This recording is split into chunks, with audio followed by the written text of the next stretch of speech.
मनीषा कायंदे यांच्याकडे मनीषाताई, जैन समुदायाच्या धर्मसभेमध्ये अनेक वादग्रस्त विधाने करण्यात आली आहेत। त्यामधलं आणखी एक वादग्रस्त विधान म्हणजे देवेंद्र फडणवीस हे मुख्यमंत्री पदावर बसलेत ते जैन मुनींमुळे।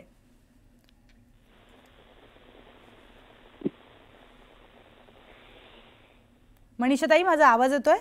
हो, मला आता आवाज ऐकू आला नाही। मी ते सगळं ऐकलं विविध धर्मगुरूंचं। सगळ्यात म्हणजे ते डॉक्टरांना मूर्ख ठरवतायत। मग सगळं आरोग्य खातं आपण बंद करून टाकूया, सगळ्या डॉक्टर्सना घरी बसवूया आपण आणि आरोग्य खातं चालवू दे। आणि तुमच्या घरातला व्यक्ती कोणी या कबुतरांच्या उपद्रवामुळे मृत्युमुखी पडले असते तर तुम्ही आज हे वक्तव्य केलं असतं का? आज विदर्भ मराठवाड्यामध्ये मोठ्या प्रमाणात गुरढोरं मेली आहेत, वाहून गेली आहे। मग त्यांच्याबद्दल तुम्ही एक अवाक्षर काढत नाही। तिथे तुम्ही काय मदत केली आहे? आज कुठल्या जैन धर्माच्या लोकांच्या घरावर कबुतराचा फोटो असतो, ते कबुतराची तुलना म्हणजे शंकराशी काय काय कुठून कुठल्या शास्त्रातनं शोधून काढलं मला माहिती नाही।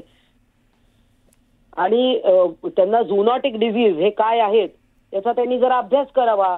प्राण्यांपासून अनेक रोग माणसाला होतात, त्यासाठी अख्खं वेटरनरी डिपार्टमेंट कामाला लागलेलं आहे। आणि तुम्ही हे काय बोलताय? म्हणजे खरंच आहे की मुख्यमंत्र्यांनी याच्यामध्ये हस्तक्षेप करावा आणि त्यांना काय ते नीट समजावून सांगावं।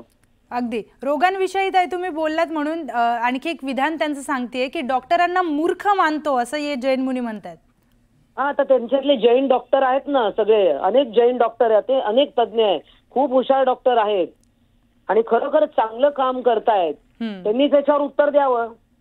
सगळं मेडिकल आरोग्य खातं आपण बंद करून टाकू मग।